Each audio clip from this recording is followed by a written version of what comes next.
you grew up in Pennsylvania, so obviously that's a renowned, kind of dirt track area. Was it just the right area to be in? Was racing, a family thing, or what kind of got you hooked? It wasn't really racing that got me into it. My dad had a sign business, so he used to letter a lot of race cars, and you just knew a lot of racing people from that.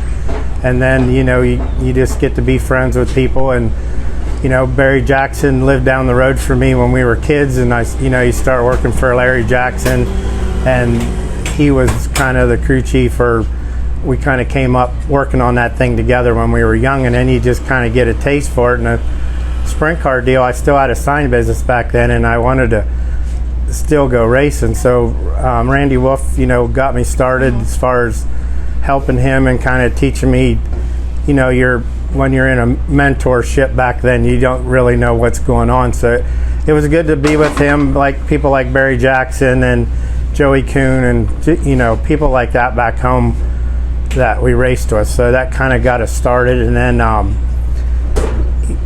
once you get your feet, I worked for Kevin Gobrecht for a while, and you're still growing up, and you're all buddies working together. Now it's fun. Yeah. So it's, and then you kind of learn more about it, and you kind of get confident in what you're doing, and then you want to try going on the road. So it probably the first, it all runs together, but probably the first one I'm known for being on the road would be Tyler Walker, as far as a crew chief position that you're getting paid for, and you got kids and you're married, so it's for real. So and then it just snowballs from there. It went from Andy Hillenberg to Jock Hodenshield to there's been a bunch of, Jeff Shepard was in there somewhere.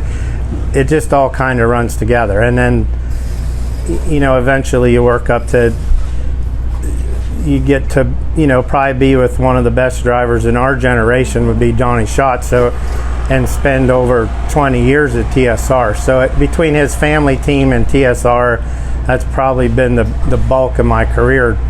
That was kind of a special time. Yeah. So you talked about kind of like the mentorship and the influences that you had when you were younger, and so often you typically hear from the drivers, right, in racing, and so few about the crew chief stories. And so when you got started in racing, what made you say, hey, look, maybe I want to be a crew chief and not a driver? That's a good question.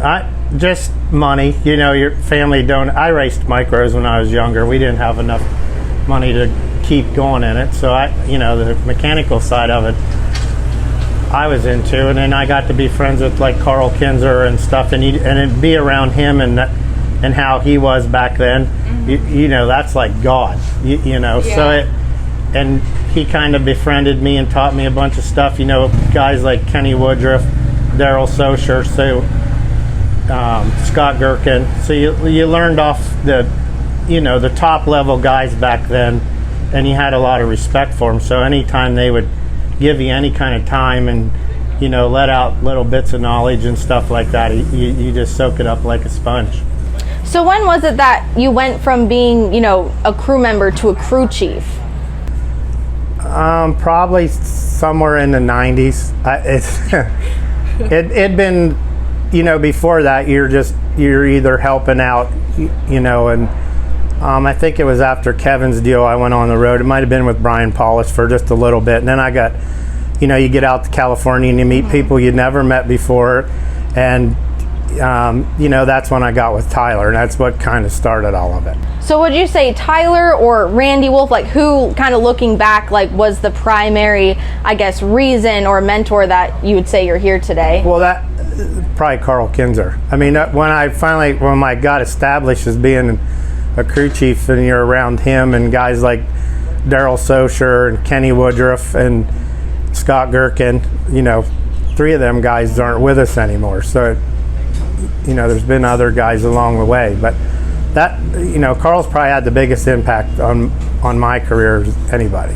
What kind of style would you say you have as a crew chief? We heard a few things about you, that you're very, very technical, very, very smart. So how did you develop that? Is it just natural? I think anything's repetition, like you do it enough, but the devil's in the details of all this. So if you can keep it simple, but it's detailed, everything is just right. You know, if you're off a couple numbers on a shock, that don't jive with me. Like, you know, or the motor just isn't right. You know, everything has to be right. So, it's not a, you know, the trick of the week, or hence my nickname, but it's like Turkey Ricky. but you know, it just has the fundamentals is still the fundamentals of what we do. You know, you still have to run stagger, your motor's got to run, your driver has to hit his marks and do everything right. You have to have, you know, a good setup, you know, a good balance so they can drive. And what I've learned over the years from working with different guys and working with, you know, guys like Don, it isn't really what I want to do. It's how you can get the car best for what they want to do as far as their style of driving. You know, Rico's way different than Don, so it's a little learning experience there. You know, but every guy's different, and no guy's been the same. It ain't like, you know, I ran this with so and so, it's going to work for us. Usually doesn't. Yeah. You know, and guys kind of don't give.